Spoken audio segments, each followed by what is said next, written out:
Good morning, Selena Catala. I just like saying your name. It's so amazing. Thank you for joining us for day 2 of ClarityCon. Welcome back, and we hope you enjoyed the sessions from yesterday. Took lots of notes.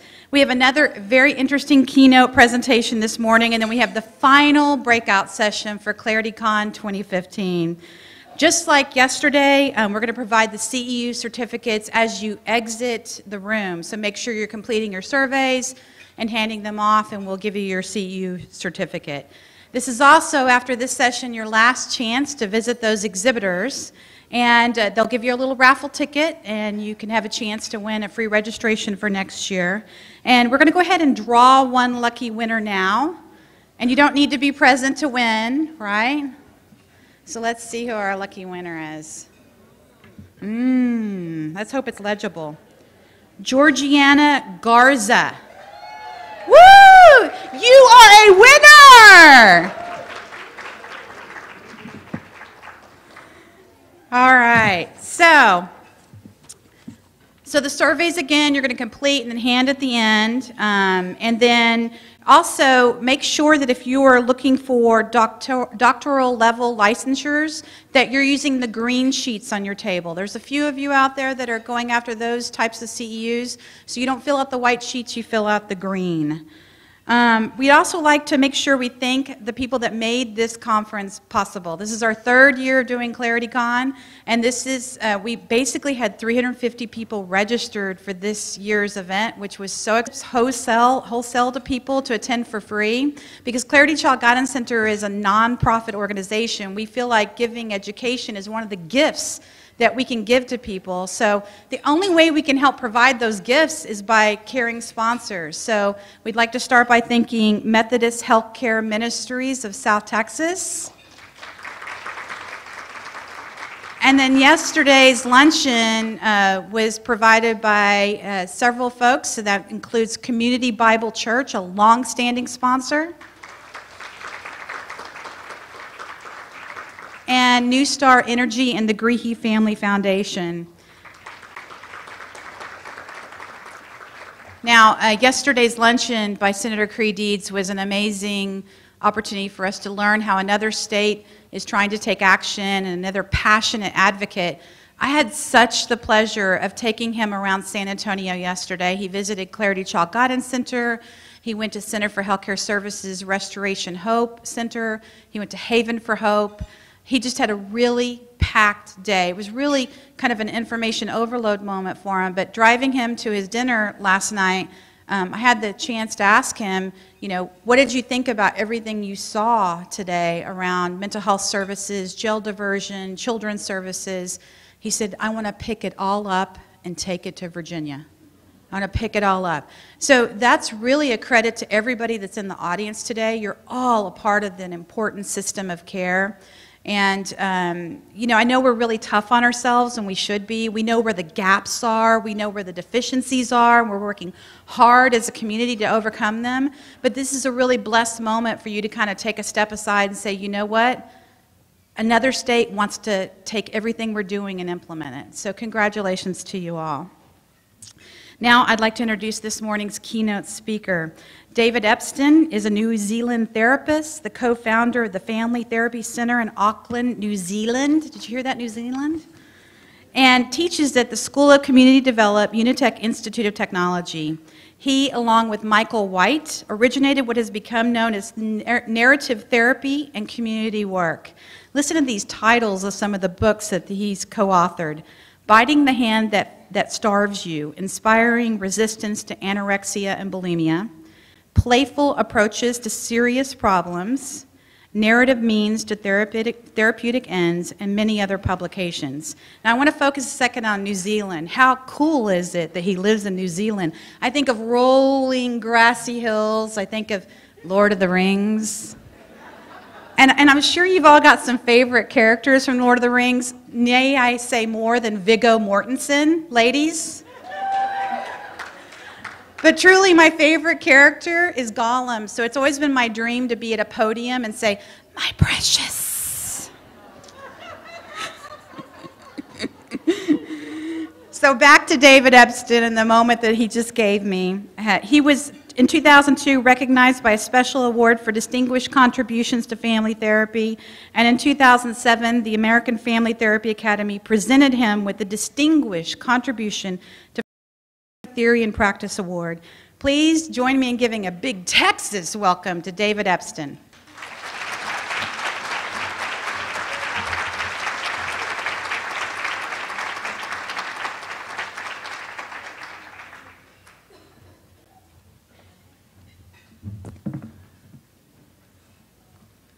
Got some backup singers here, so you'll see. They'll join me shortly.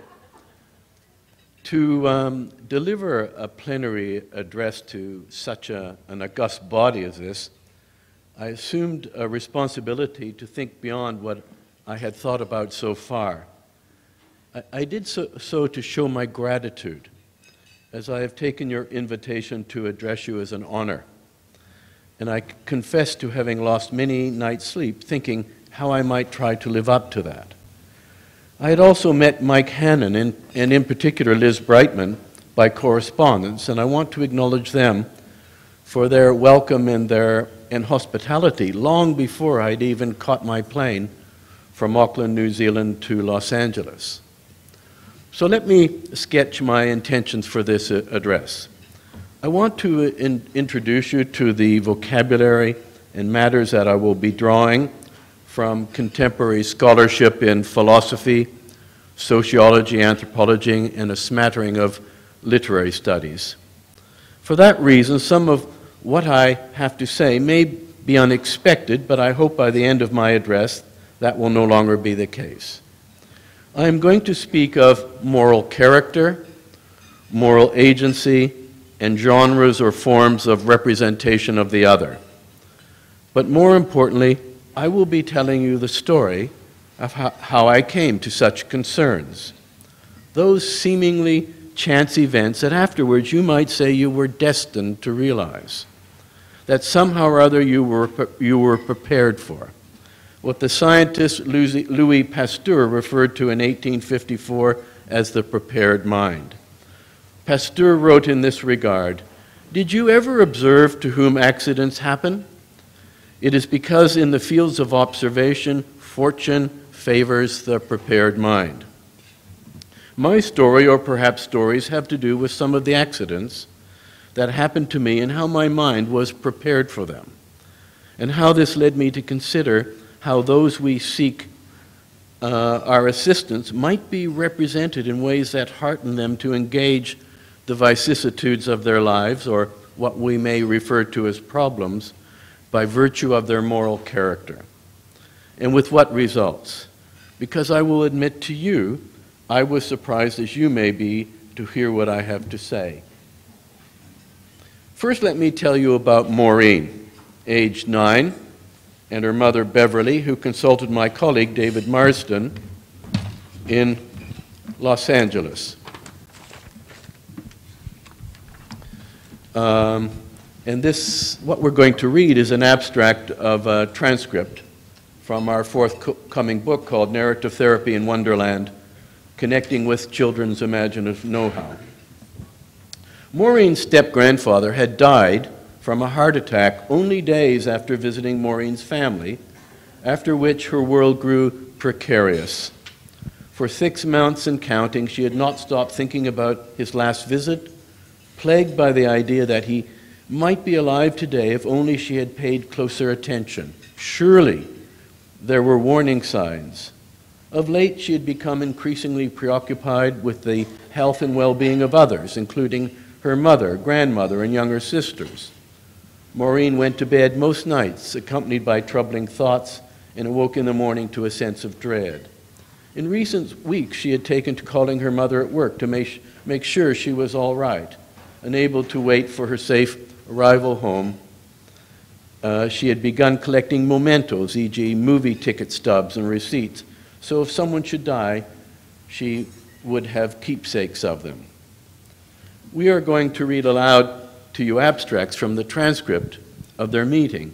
Please join me in getting to know Maureen, Beverly, and their moral deliberations regarding loss, love, ethics, and consider their moral character in relationship to the problem. David, Maureen, has worry been weighing you down? I guess. She's our sensitive child. She's the oldest, but the most vulnerable in some ways. I told her Nana has a cold. It's nothing. She and her Nana are very close in spite of the fact that my mother lives in Chicago.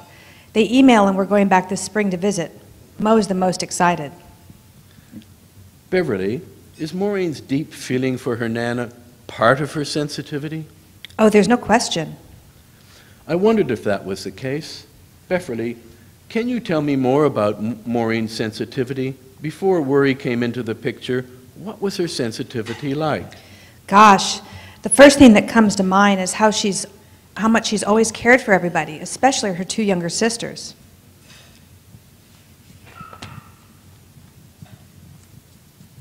Sorry, where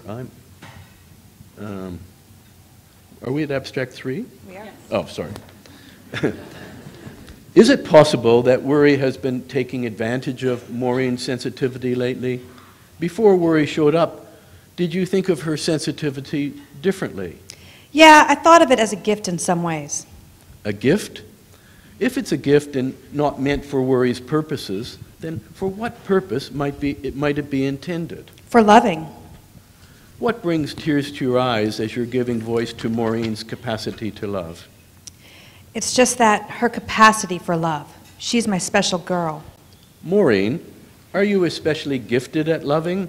Yeah, How good are you at loving your Nana and your sister? really good. And how do you explain it, being so good at loving? Because of when I was born. What do you mean? I was born close to Valentine's Day, right, Mommy? That's right, honey. February 10th. You are our Valentine Week baby. Were you touched by love from the very beginning? I already knew how to love before I was born. If you could, would you give away some of your sensitivity? You can't give it away. But what if you could? Imagine if you had 3 wishes. Would you use one to be less sensitive? No. Why not? Isn't it harder this way? Yeah. Would it be better to care a little less, and that way you could still care, but not so much that worry was able to sneak in when something hard happens? No, it's better to care. Even if it hurts sometimes? Yes, because then you care more about people and they care more about you. But if you care more, how do you bear it when you lose someone? I don't know. Does Maureen take after you? Does caring a lot run in the family? She does take after me, as a matter of fact. It's not the easiest road, I can tell you. And how have you lived with your sensitivity through the years? I'd have to think about that. I wish I could give her an easy answer. I appreciate your honesty, Beverly, and I have to admit, I do not have the answer myself. Maureen, I want to ask you, but I don't know if it's fair to ask a 9-year-old question. But anyways, here goes. Is it worth it to care so deeply? Yeah, Can you try to explain it? What makes it worth it? it just is. I can't. It's just better to care. Is your grandfather watching you from above?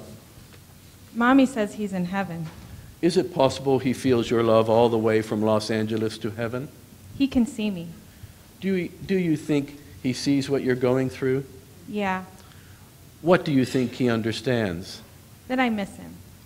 Why is it worth it to care as much as you do, to have the gift of sensitivity when it comes at such a price? Because you get to have love. Beverly, do you agree with your daughter? Is this the bottom line? Is it all about love, even when there's a cost? It is. She's my girl. Thank you.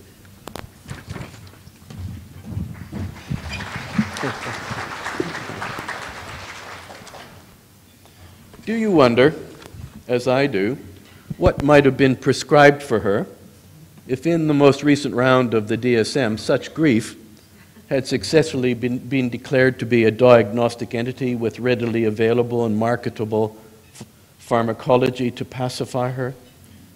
Would she, her mother, and David been able to engage her moral character with the problem that was besetting her, and for Maureen to reach her decision that it's better to care than to consider wishing away her sensitivity to others? Would it have been possible for Beverly to now have reason to revalue it as a kind of gift that she was bestowing on her beloved daughter when she was reassured that it is all about love, even when there is a cost? After meeting with a very scholarly family on one occasion in Oaxaca, Mexico in 2004, Margarita Boom wrote me an email telling me the meeting had had a signal effect on everyone concerned, even extended family, who later had been invited to watch the DVD.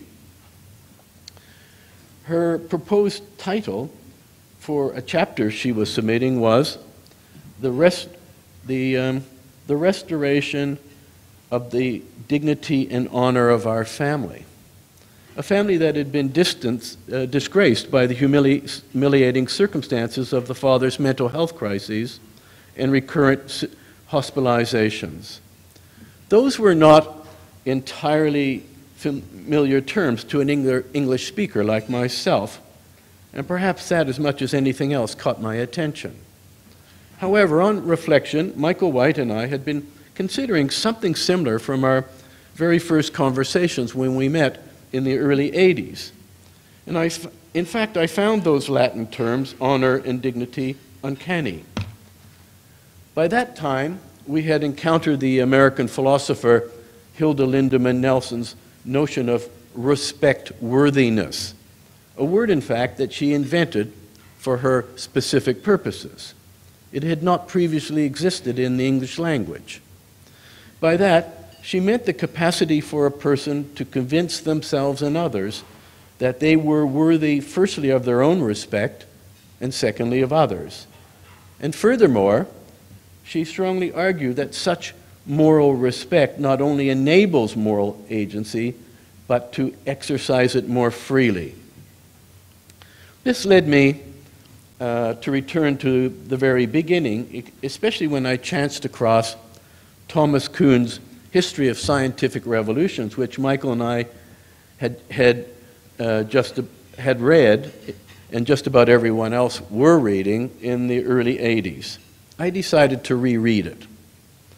Kuhn proposed that every paradigm shift in science, at any rate, was consumed by a puzzle, which the inventors set out to resolve, or at least unpuzzle. What was our puzzle? I asked myself. I thought this would be hard, but in fact, it didn't take long for me to arrive at the puzzle. I am going to call it the crisis of representation, which had beset the social sciences in the 70s and driven in the 80s and 90s by feminist, queer, disability, and indigenous peoples' critiques. Both Michael and I found the existing mode of representation which dominated our professions was offensive, degrading, humiliating, and above all else, stripped the person concerned of what I'm going to call their moral character. In fact, recently, I met a woman now aged 39 at an undergraduate social training program at which I lecture, who approached me to tell me she had met Michael once and me twice, 29 years previously, in Auckland, and it was because of those two meetings she was doing what she was doing. I easily recalled Lee Marie as a 10-year-old suffering from anorexia, and a hospital admission had been scheduled in 3 days' time.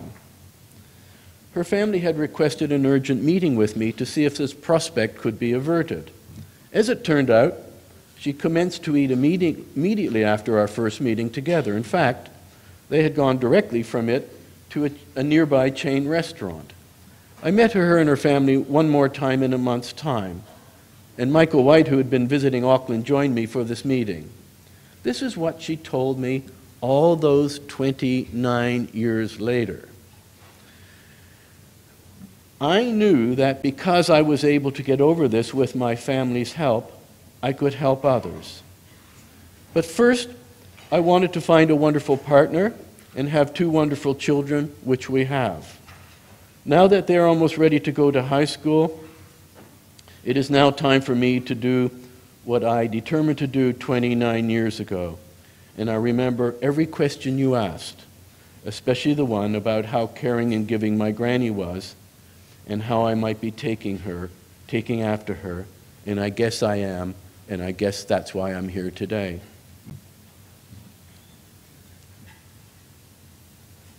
She also told me her parents wished me well and wanted me to know that they had saved, to this day, my and Michael's letters, which we had written them.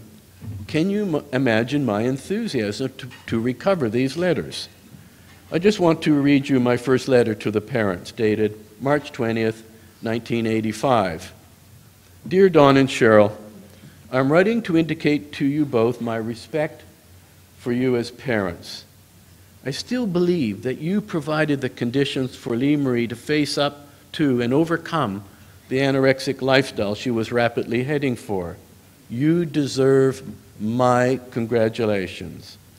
This, of course, does not mean there may not be the odd hiccup in the future. This is to be expected. But I have supreme confidence in you both to deal with anything that comes your way. Your daughter is fortunate to have such wonderful parents, and it comes as no surprise to me that she herself is fully aware of this. I am honored to have known you and to see your family tackle such a problem that can cost many young women all or part of their lives. Fond regards, David. If I hadn't realized before, this vindicated how such experiences contribute to young people's philosophies of being. Before I proceed, I would ask you to tolerate for a minute or two a very personal inquiry, something I very much doubt you thought when you awoke this morning that you might be considering during not only this, but any of today's conference workshops. Imagine this, if you will. You have lived a very long life, 70 or 80 years or more, during which you have achieved much of that which you had aspired to do according to the purposes you had for your life. You know that the time that remains to you is short, although you are not experiencing any pain or suffering at all. You determine to advise those who will organize your funeral how you wish to be known by those whom you expect to be in attendance, immediate and extended family, close friends, colleagues, etc. Let me put it another way. How you wish you and the life you have purposefully lived to be represented. You know only too well there are very distinct genres or modes of representation. Would you prefer that those you select to represent your living of your life to do so according to your moral character, your moral virtues, or would you rather arrange for a post-mortem psychiatric assessment that will be read out as a representation of your life? If you are like me, you will find this a very easy choice. You will want to be represented in terms of your moral character, your moral virtues. Why is this so when we professionals spend so much of our time representing the people who consult us in a very particular and specific genre of representation? This form of representation, which has markedly grown in influence over the last 50 or so years, has little or no reference to such matters as moral character or moral virtues, the terms you and I would have wished to be known by. From here on, I will refer to this mode of representation as pathologizing, and the one you chose for your funeral obituary as characterizing. By the same token, have you ever sought to know those who consult you in the same way you would seek at the end of your life to be represented and known? And if you did, would they come to know themselves any differently than they might have otherwise? I know Michael White and I were at pains to resolve such a conundrum, and resolved to know them in the same terms and by similar means to how we would want to be known. For them to be, in Nelson's coined phrase, respect-worthy rather than blameworthy or shameworthy. An hour before I left to catch the plane, this book arrived, which of course I'd ordered. And you know, some coincidences are too coincidental to be coincidences. So this is a book by Whitaker and Cosgrove, but I would just like to make sure you know where it emanates from. It emanates from the Edward J. Safra Center for the Study of Ethics at Harvard University. And in it, they quote an author called Sam Criss, who wrote a review of the DSM-5 as if it was a novel. And this is what he says. This is a story without any of the elements that are traditionally held to constitute a setting or a plot.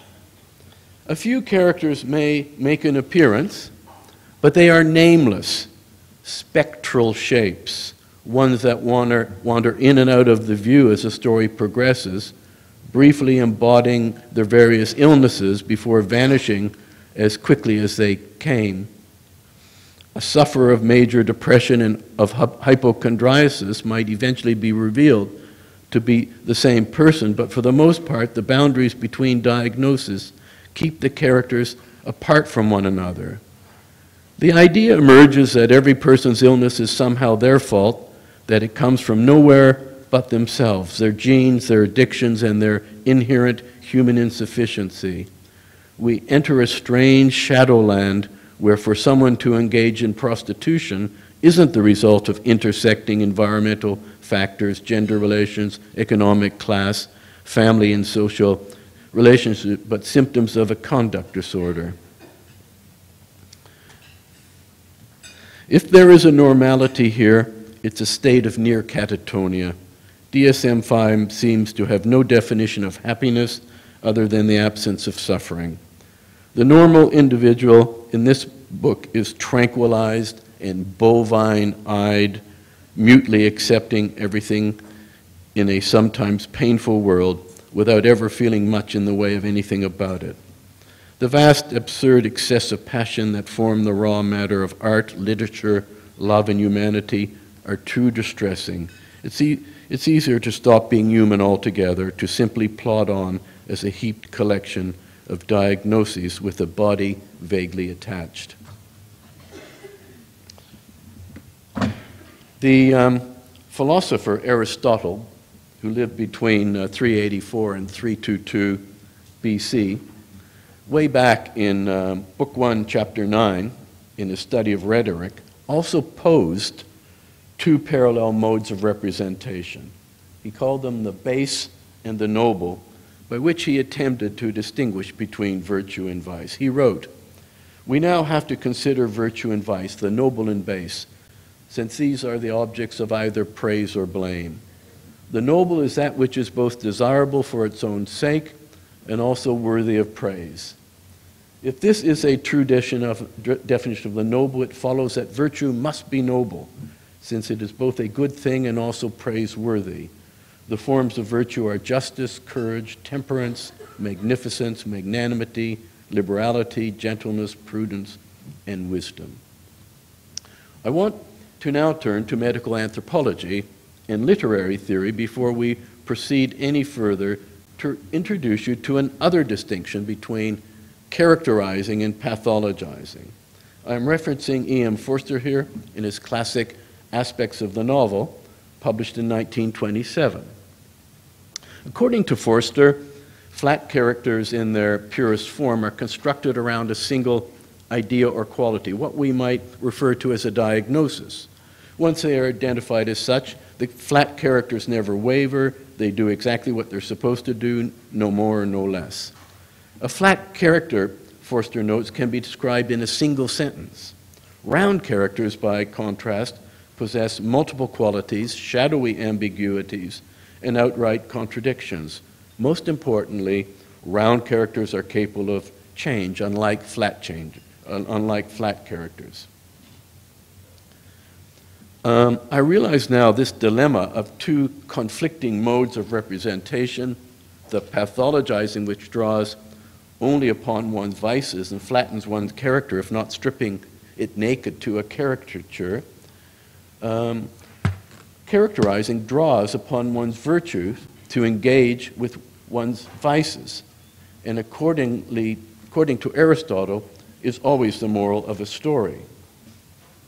Arthur Frank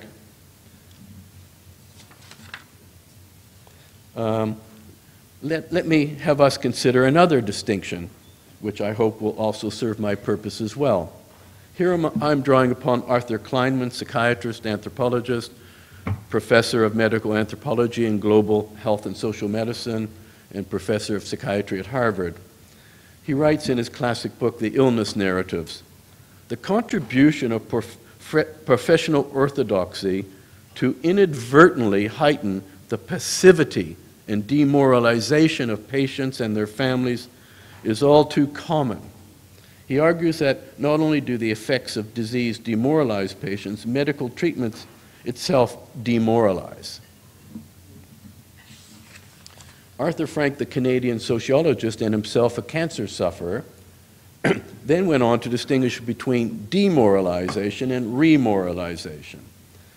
Demoralization for him referred to the dehumanizing experience of people on being admitted to a hospital, feeling they were being reduced to an object of medical inquiry and treatment.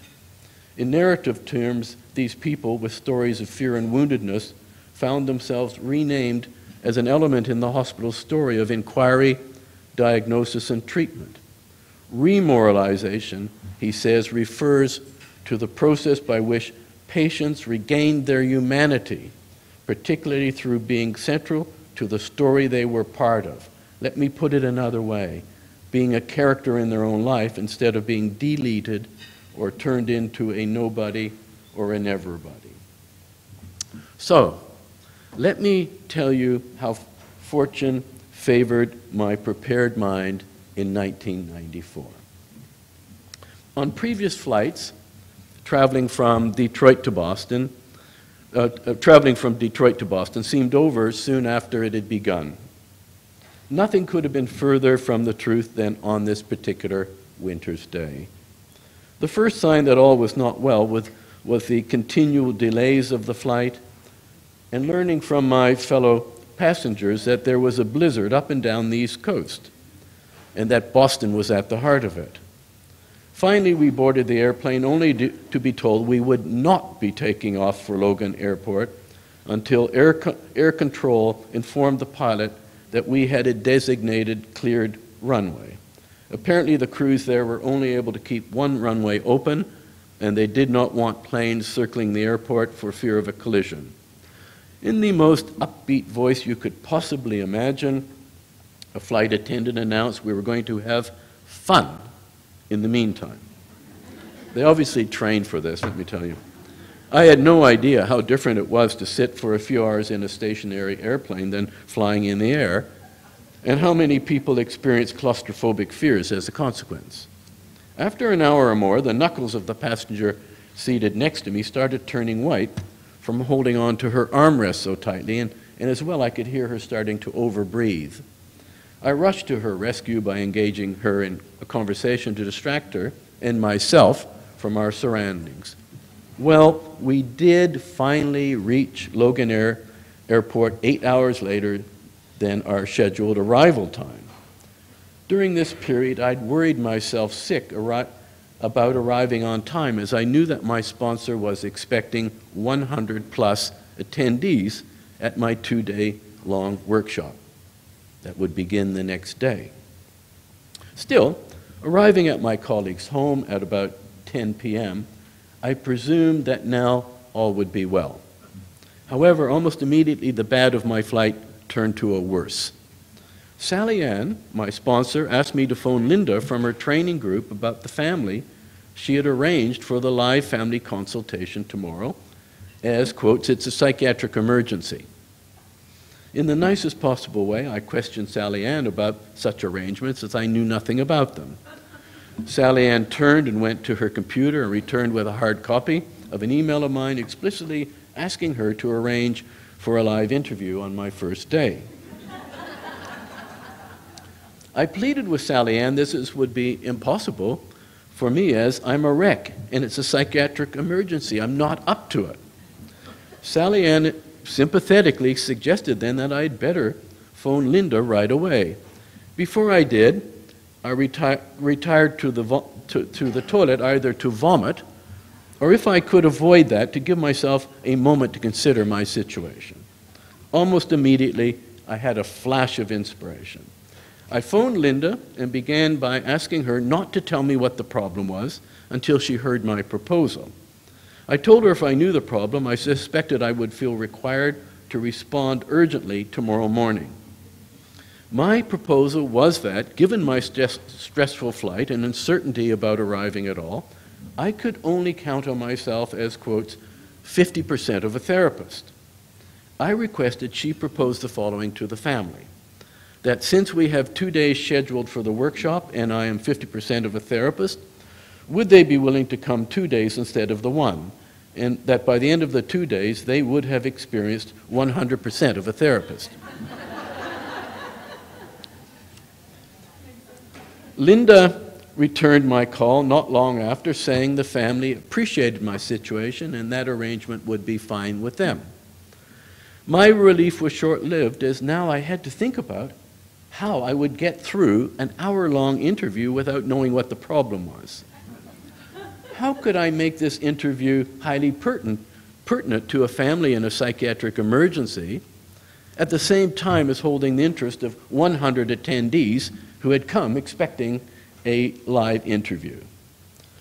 No one could possibly stretch the pleasantries of just getting to know you variety over that length of time. It is well known that necessity is the mother of invention, and if I was ever required to invent something quickly, tonight was the night, and tomorrow morning at 10 a.m. would be its testing grounds. There was not much time, and despite everything on my mind, my exhaustion led me to sleep. However, I awoke with some resolution of my dilemma. How about holding an interview in which you get to know people metaphorically against the problem rather than with the problem? Essentially, I chose an inquiry that by implication would ask of them what they collectively had to bring to bear to the matter of hand, the psychiatric emergency. What of histories could be made available to this family and myself that would very likely be at odds with the pathologizing histories that would be commonplace in such an interview as this? I formulated my question as this: today, can I get to know you outside of the problem so we can all know what you've got going for you to put against the problem that is besetting you? And tomorrow, we will find out everything there is to know about the problem.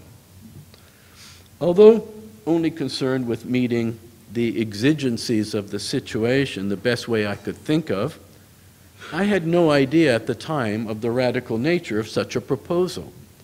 In fact, in some ways, I was turning the conventional order of the 200-plus year convention of the clinical interview, e.g., what is the problem and what will we do about it, upside down or backwards?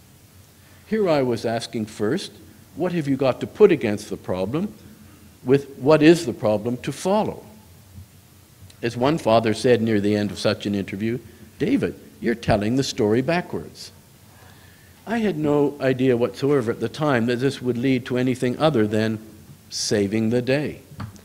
But my circumstances serendipitously forced me to think otherwise and to come up with something I had never ever done nor ever considered ever doing before. In retrospect, I think of it as an unusual natural experiment, but there was more to come that made this an extremely unusual experiment. On meeting, we immediately negotiated what must have seemed a rather unusual arrangement, and the family gave their wholehearted consent for me to proceed. If you come to my workshop later on, we'll watch this video. I now had ahead of me the luxury of an hour-long interview in which the way had been ethically cleared to specifically concern ourselves with revealing what they had to put against the problem. Essentially, this was to be their side of the matchup with the as yet unknown problem. Oh, unknown problem to me, they knew it well. But now they had the right to go first.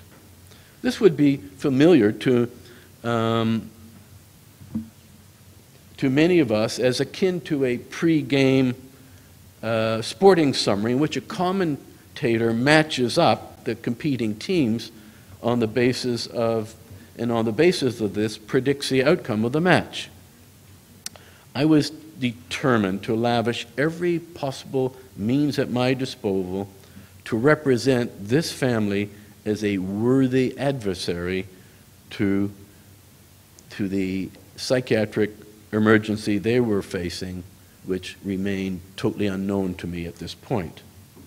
Now, as it turned out, the problem was no longer merely facing them with their heads bowed in shame or indignity.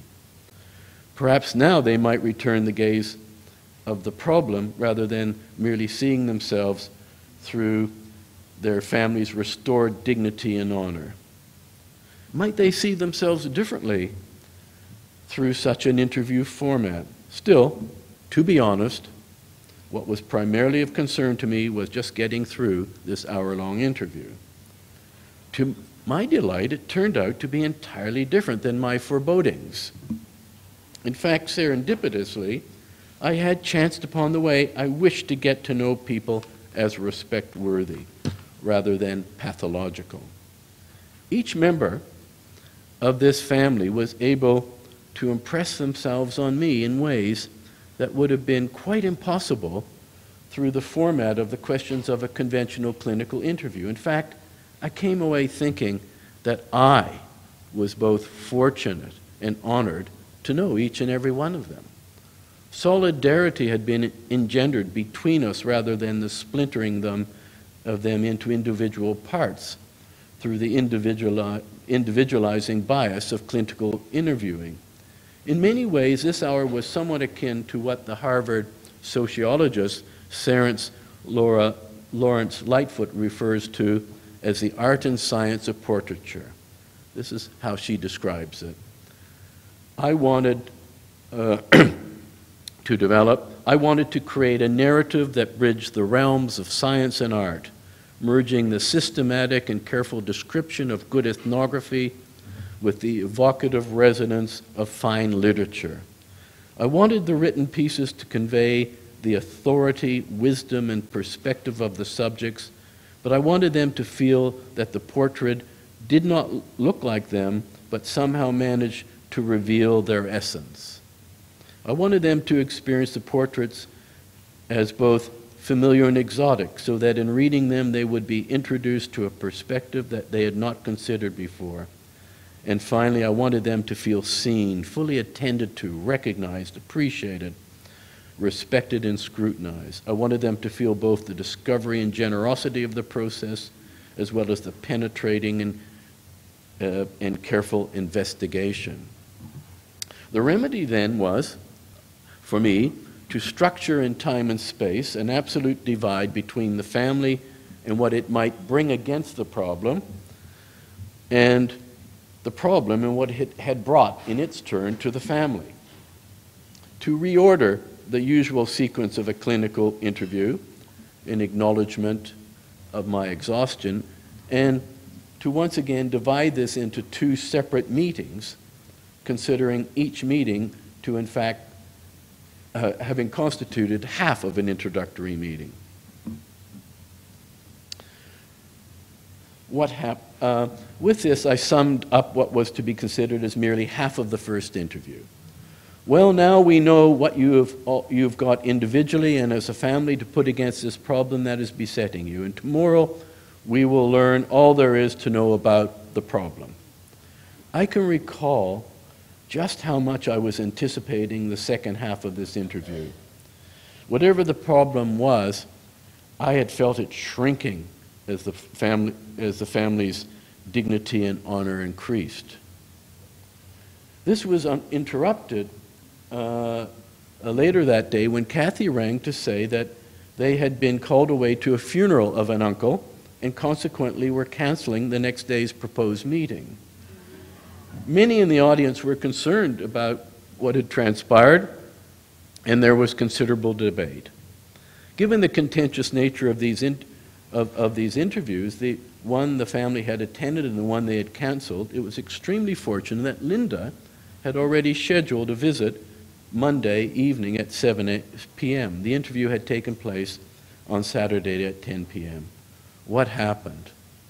The psychiatric emergency was their 13-year-old daughter's 2-month-long conviction when she awoke on school days that she was blind and consequently unable to see and unable to attend school, despite several nil diagnoses from ophthalmological consultations.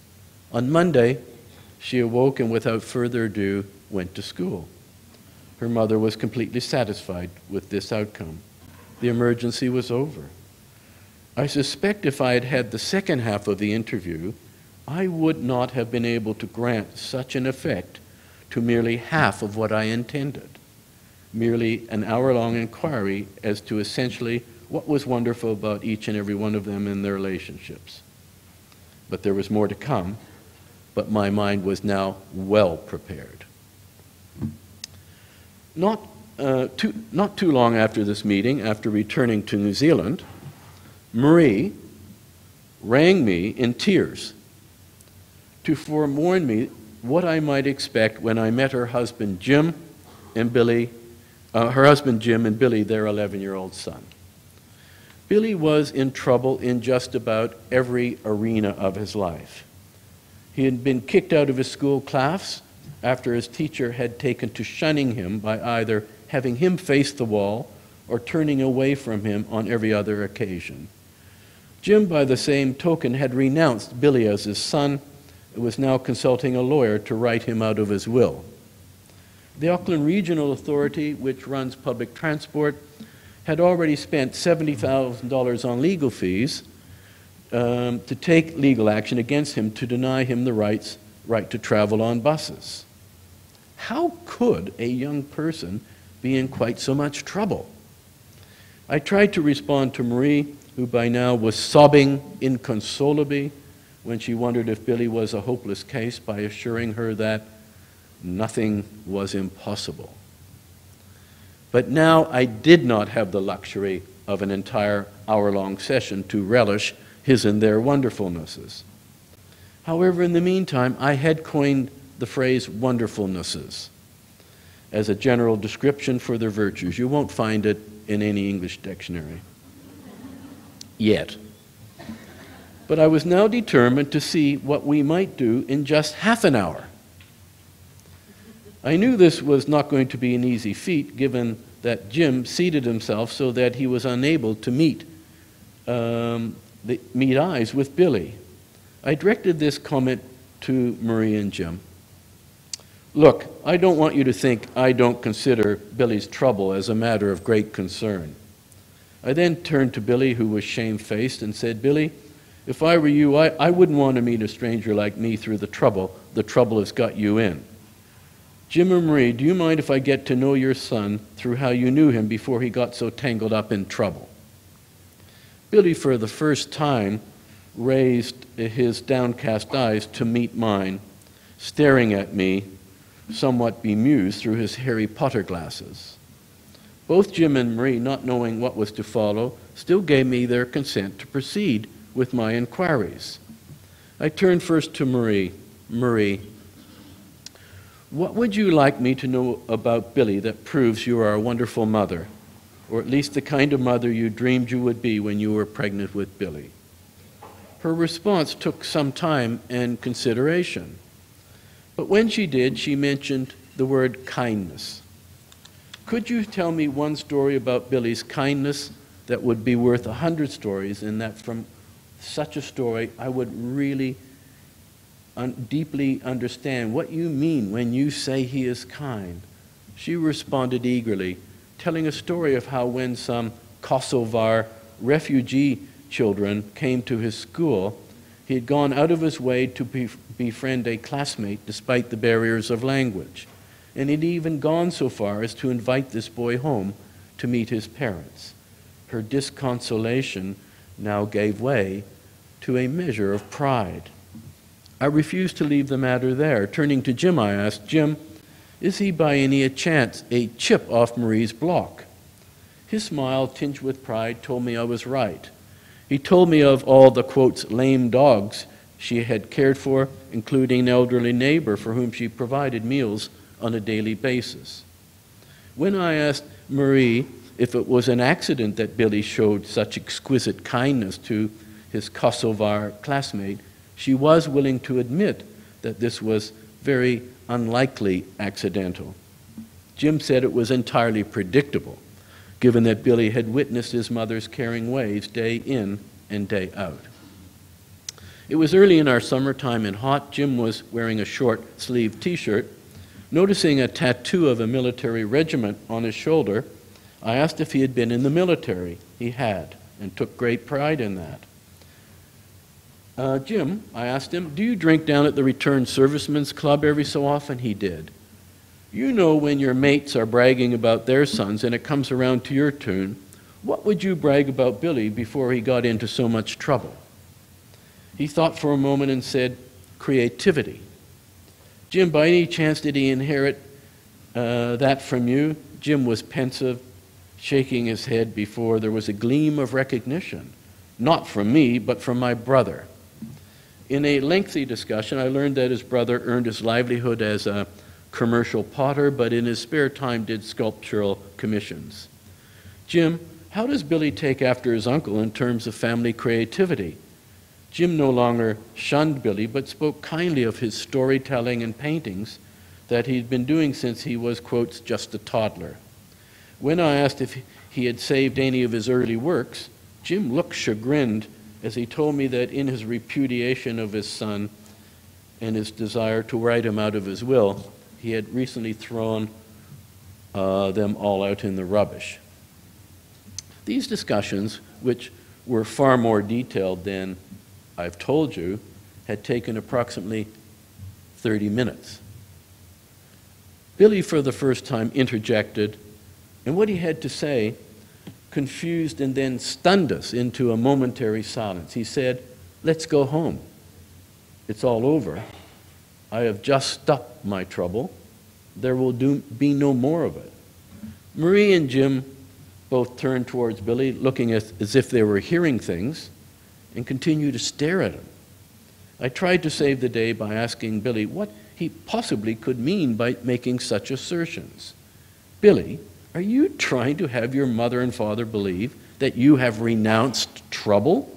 After all, there is not much more trouble a kid your age can get into from what your mother told me about over the phone." Billy peered at me as if I wasn't getting his point. "Yeah, but it's over. I'm not going to do it anymore," he declaimed. I turned to Jim and Marie, both of whom still seemed in a state of shock.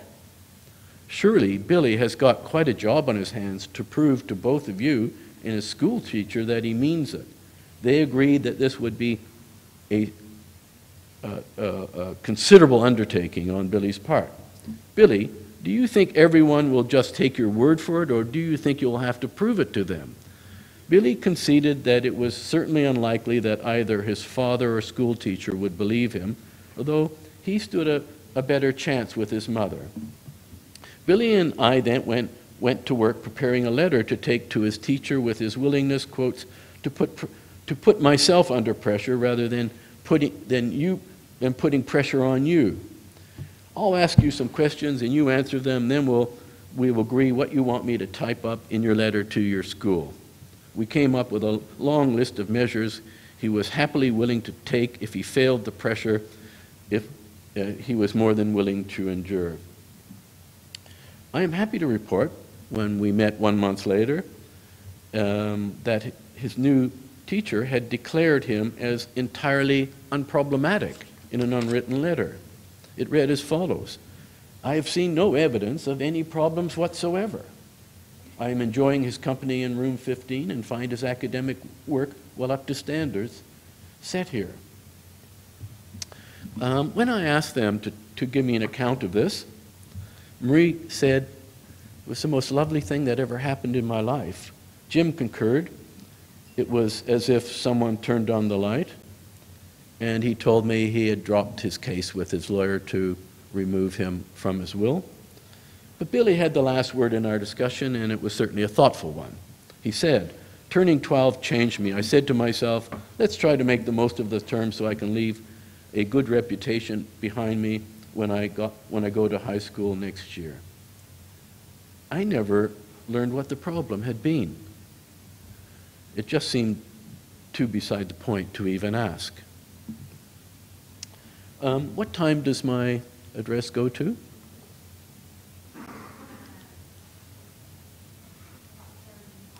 35 more minutes. Thank you.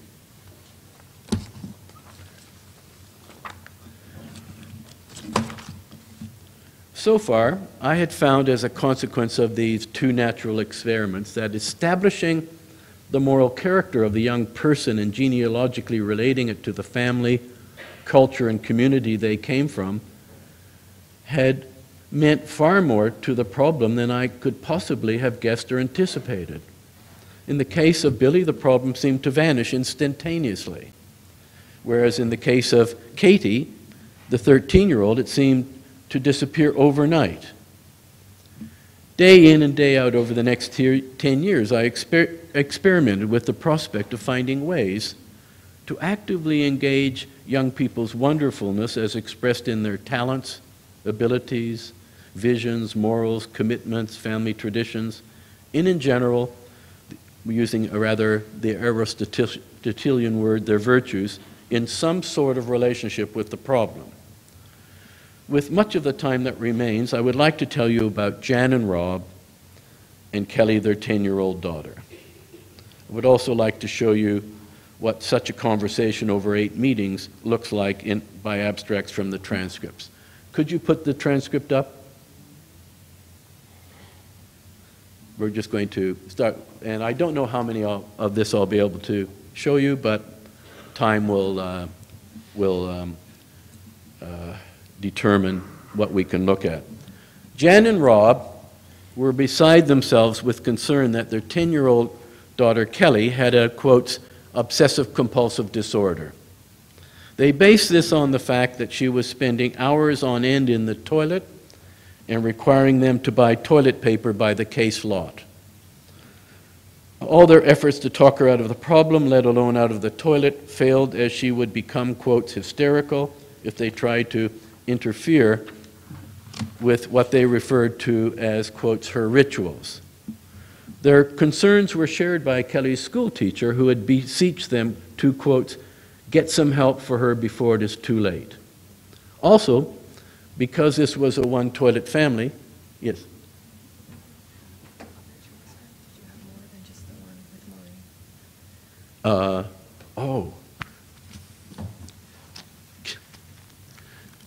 We forgot to do it. What's it called? Kelly. We haven't started yet, so you always think you thought of everything, but I just forgot one thing.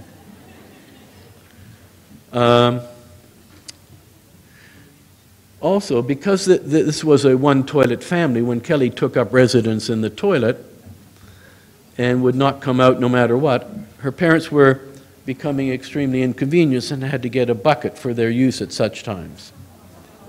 But this was a mere frustration compared to their concerns for what was becoming of their kindly but, quote, sweet-hearted daughter. I learned of a recent occasion when Kelly's girlfriend came over on a Saturday afternoon to hang out together. For a shy girl, Kelly cherished these occasions when she was able to entertain her friends on her home ground. Her mother told how she literally was beside herself an hour or two before they were to arrive, peering out the window or continually asking her mother for an update on the time. Jan, her mother in particularly, loved overhearing Kelly and her girlfriends, quote, chirping away in her bedroom or TV room like a box of birds. It's a lovely expression, isn't it? A box of birds. She admitted to just keeping out of their way and sight at such times as she derived so much pleasure from doing so. At such times, her fears about Kelly's future were allayed. However, what Jan had put so much hope into came to a sad and seemingly dead end almost overnight. Even with her girlfriends on hand and ready to play, Kelly was required to retire into the toilet. Her girlfriends, after waiting what seemed an inordinate amount of time, called their parents to come and pick them up. Her girlfriends then were reluctant to come, and Kelly was now as reluctant to invite them back. No amount of parental encouragement could change her mind. She was adamant that she would never invite any friend over ever again as long as she lived. Jan and Rob were heartsick over what they saw as, quote, our last hope for Kelly coming right, and they reluctantly had to admit that, quote, this is beyond us. The meeting began with Jan dutifully informing me that I should not expect Kelly to say anything. Turning to Kelly, she said, you don't speak to strangers, do you, darling? Kelly seemed relieved by her mother absolving her of any responsibility to speak for herself.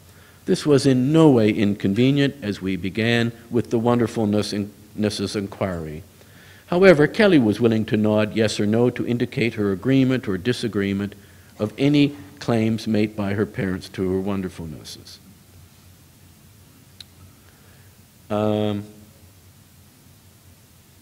Pertinent for what was to follow was this particular wonderfulness, the virtue of caring for others.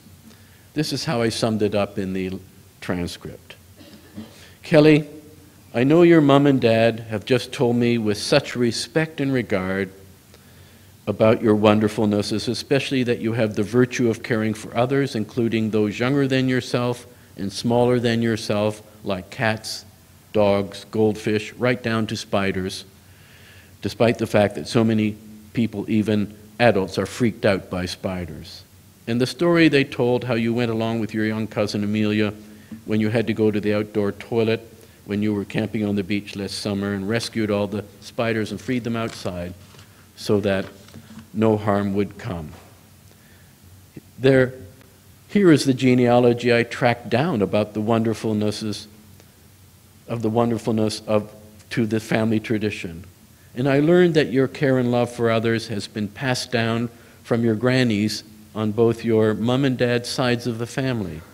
Both grannies are well known for lending anyone in need a helping hand at your churches and in your neighborhoods. Your mom and dad said caring missed out their generation, but you are an exact chip off your granny's block. This is an abstract from a transcript of the conversation that occurred about 45 minutes into our first meeting together after Jan and Ron brought the loss of her girlfriends to my attention.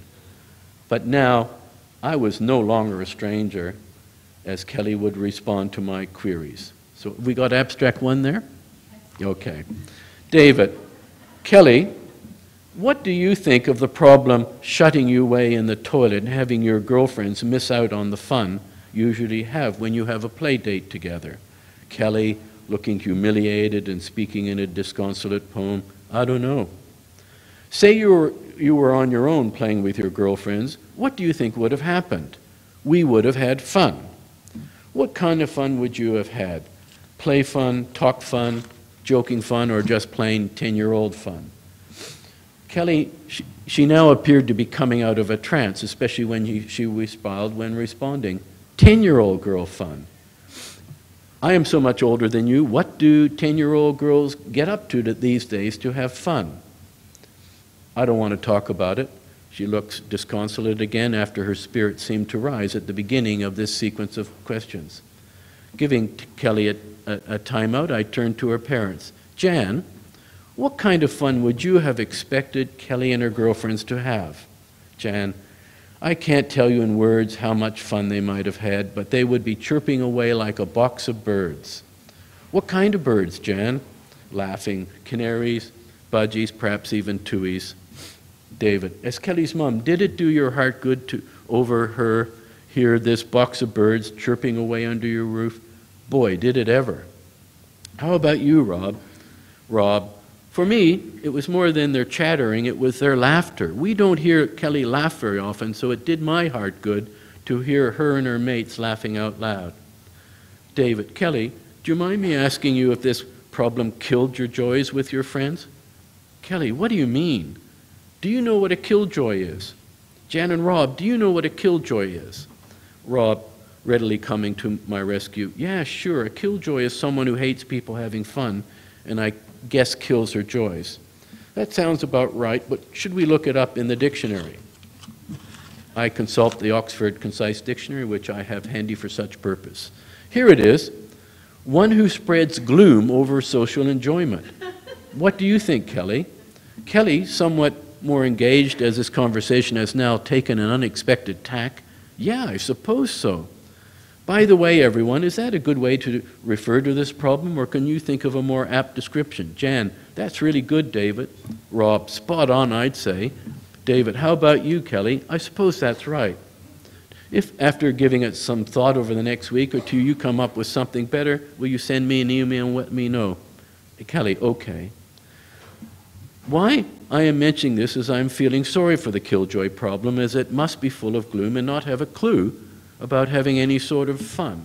In fact, as your dad suggested, this problem seems to hate people having fun like you and your girlfriends. Can you imagine what it must be like for your problem to only know gloom and doom? Kelly, do you in any way feel sorry for this killjoy problem? Kelly, now speaking with a newfound measure of authority, I guess so. No fun at all would be no fun, and to kill other people's joy isn't good. David, that's for sure. Would you be willing to lend the killjoy problem a hand and help it have some fun? I suppose so, but how do you do that? She nodded her head to the left, and her query was quizzical rather than querulous. We had a lengthy discussion about how she and her parents toilet trained their dog Martha by showing her where to go and where not to go, and that had just worked out fine. We arrived at a pedagogy of showing more than telling, or at least showing first and telling later. Everyone contributed this discussion, although Kelly did come to the fore, but Rob and Jan were always on hand to back her up with their own accounts of lending a hand to someone in need.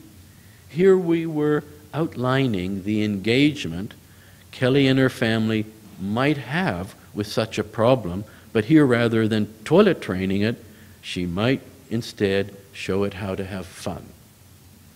From our earlier wonderfulness inquiry, I had also been informed that her Auntie Sarah was regarded, quotes, as a laugh-a-minute. Whenever Auntie Sarah got together with Kelly, no matter how reticent or worried Kelly had been, they fell about themselves with laughter. Our genealogical inquiries of her Irish sense of humor led us back generations all the way to Kilkenny County in Ireland. Rob regaled us with some really hilarious tales that were part and parcel of his family's history of their humor. The one I remember to this day was about a legendary great uncle who went around one night after a night in the local pub and nailed all his neighbors' outdoor toilets shut. You can see that could live on for 100 years. On further jocular inquiry, we concluded that although the killjoy problem did get around, it mainly seemed to live in the toilet. And I suppose that told us where she might best undertake her mission to lend the problem a hand. Now we began transforming these wonderfulnesses into a family practice, with Kelly obviously taking the lead. We all agreed that living in the toilet was not the most likely place for anyone or any problem to meet friends and have some fun together. By the same token, we concurred that toilets were pretty lonely places because generally you use them one at a time. Abstract 2? David, Kelly, do you think we just have to go to where the problem lives, that we can hardly expect it to come out into the lounge or living room for you to lend it a hand and show it to have a good time? I suppose so. David, Rob and Jan, how many people do you estimate could fit in your toilet? Rob, getting the gist of the conversation, and by now the parents' pained expressions were long gone. 3 of us, but it might be a tight fit. Is it possible to invite Auntie Sarah and squeeze her into the fun-making? Jan, no, she actually lives in Tauranga, which is a 3-hour drive. David, if she knew everything we had been talking about, do you think you could call her on the phone and she could tell some jokes to you 3 and the killjoy problem? This way, you would be feeding 2 birds with 1 worm. Do you know that saying, Kelly? Kelly, somewhat perplexed but trying to get it. Dunno. Don't worry about it. I just made it up. But let me tell you what I mean by it. You could catch up with your auntie and laugh yourself silly and at the same time show the killjoy problem that life is not all doom and gloom. Would you be willing to lend the problem a hand so it doesn't have to go through its life as a misery guts? Jan, somewhat anxiously awaiting Kelly's, will you do it, darling? Kelly, smiling with what I guess was anticipation of the task ahead. Okay. Jan and Rob said they would have no problem making the arrangements and finding a suitable time for showing the problem fun and connecting with Auntie Sarah. I admit I couldn't wait to meet them next time. Sarah indeed had been hilarious, and I expect she had gone out loud to show the problem not only how to have a good time, but to bust everyone's sides laughing. And Kelly was far more animated than I ever seen her, telling me all about it. Abstract 3. David, Kelly, can you guess if the killjoy problem has lightened up a bit since you and your family are showing it your Irish humor? What are you any Irish people from Irish families? I'm married to one. And do anyone know what a Irish sense of humor is? You do. It's, I guess probably the best thing is like pulling, phrase, everyone's always pulling everyone else's leg. Would that be fair? We'll talk about this later. I think so. David, why do you say that? Has the problem been able to go out of the toilet and get around a bit more and perhaps meet some other problems it could befriend? There sure are a lot of problems around these days, aren't there, Rob? Sure are. Jan, and you know, David, Kelly is having a lot more fun too. David, Kelly, now that the problem isn't living in the toilet all the time and killjoying your fun, do you find you don't have to spend so much time in there keeping the problem company? Kelly, smiling probably. Not as much, but I still go to the toilet. David, sure, but have you been showing the problem how to be fun company by having some fun and showing it how you do it so it can follow in your footsteps? Kelly was bemused and confused by my query, but Jan and Rob were quick to point out a myriad of examples of their daughter getting out and around a lot more, regaining some of her old friends, and indeed making a few new ones. I could tell from the look on their faces that they were experiencing considerable relief from this turn of events. They had had 3 or 4 what we referred to as comedy shows, as they called them in the toilet. Could you go to abstract 4? Got it? David, Kelly, if there was 100% of your life, what percentage would you say was fun-filled? This is from session 6. And what percentage was worry-filled? Kelly, yeah, it's kind of half of the time it's good and half of the time it's bad, so it's getting a lot better than it was. And when I get tired, they tell me I'm not making any progress and can't do this. David, say before you were going to bed one night, have you ever, she changed the name from Killjoy because it wasn't, she said that wasn't really nice, she called it worries. Say before you're going to bed one night, have you ever told the worries off? I remember your mother telling me she was very angry that the worries were stopping you from reading. Well, with the reading, it's getting better because, oh no, I want to keep reading. This book is too exciting. Everyone laughed uproariously in Kulikuli. And that is the same when I'm having fun. I want to have more fun.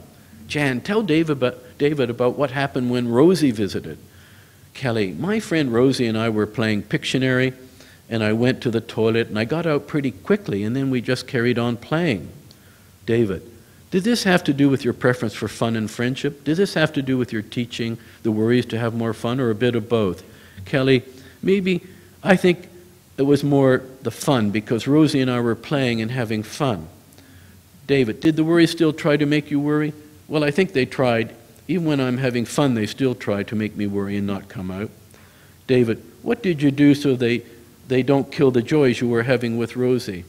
Kelly, I think I might have been ignoring them a little bit, so they were still there telling me I should use more toilet paper, but I didn't listen to them because I just wanted to get out and play, because that is what I do. I will be thinking what I can do and what I can get over, so that it will be fun when you get outside quickly. David, if the worries knew you like Auntie Sarah knows you and your mom and dad know you, do you think it's got the wrong person, a possible case of mistaken identity when it thinks you're a worrywart, but your dad thinks of you, quotes, as full of life now, and your mom thinks of you as, quotes, a sporty girl?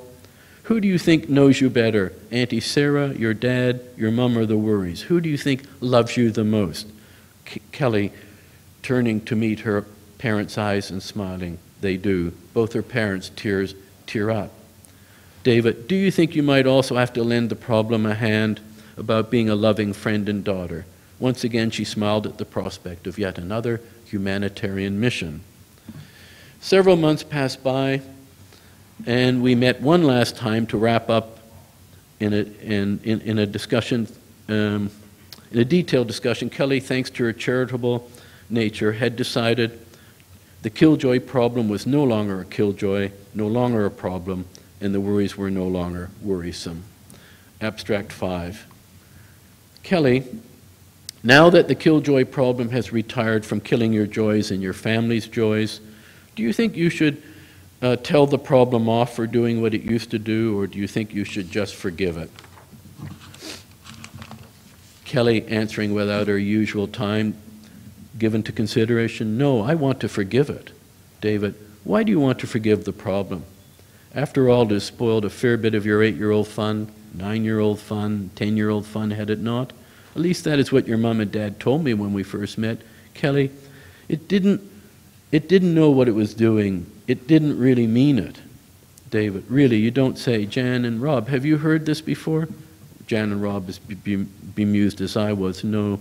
Kelly, I've forgiven it. It couldn't have known any better.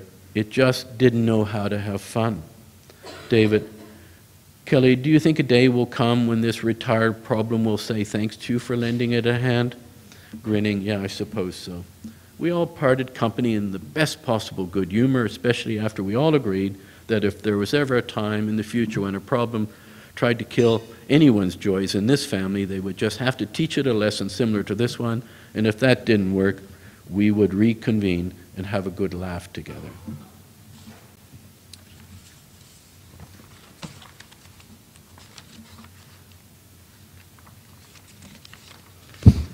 Leonard Cohen, poet and singer, was awarded the Prince of Asturias Literary Award in Spain in 2011 and delivered an address entitled How I Got My Song. Within it, he tells how he got his voice. He tells the audience, now you know of my deep association and confraternity with the poet Federico Garcia Lorca. I could say when I was a young man, an adolescent, and I hungered for a voice, but I could not find a voice. It was only when I read, even in translation, the works of Lorca, I understood that there was a voice.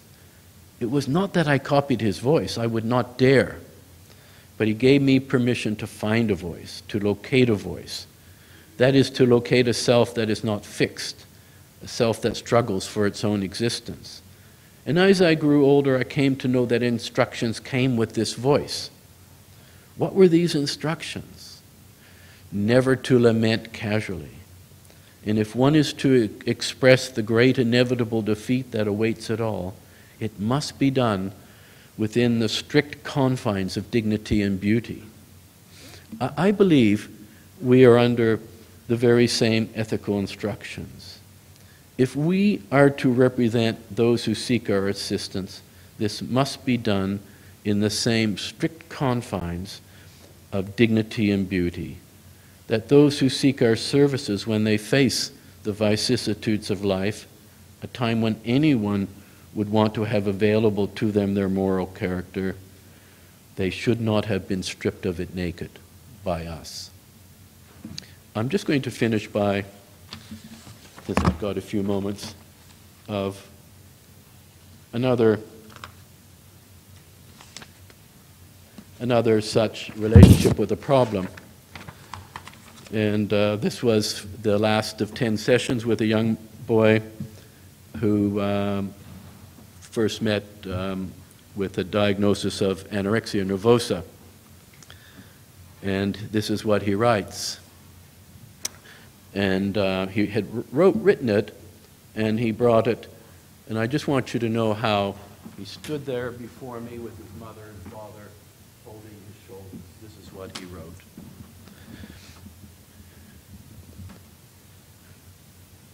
Apology from anorexia to myself.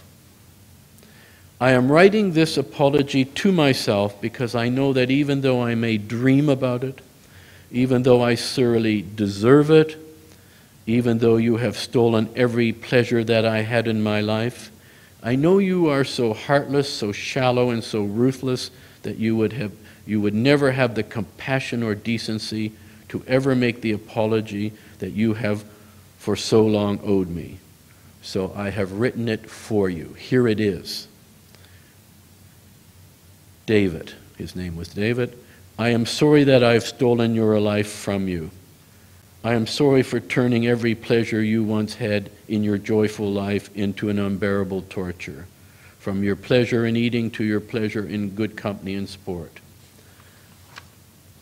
I made you hate yourself and see fault in everything that you were and did. I took away all your happiness and turned everything you found into a horrible ordeal. I sapped all your strength, turning you into a lifeless body without a soul. I deprived you of all the tastes you enjoyed and stole from you 15 kilograms, turning you into an unhappy skeleton. I lied to you, telling you I would make you happy and be an overall better person. When I did what you said,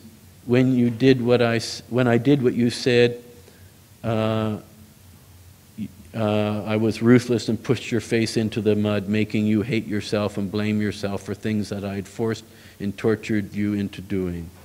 It is obvious that it would be impossible to fix what I have done. There is no way that I can take back what I have done because I have terribly scarred and mutilated you.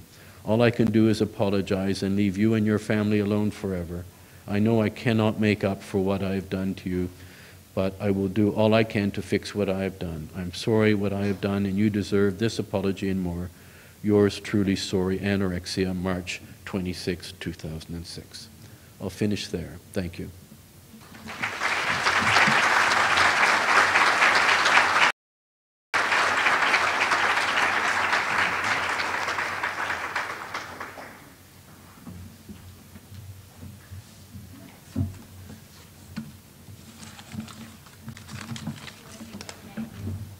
What's that? Many of you in the audience know that the pinwheel is our symbol of hope and healing at Clarity Child Guidance Center. So a child in treatment has made this pinwheel for you, David. Thank you for sharing your knowledge and wisdom with us so beautifully. Now, I'm not a clinician, so I have some observations today from your presentation.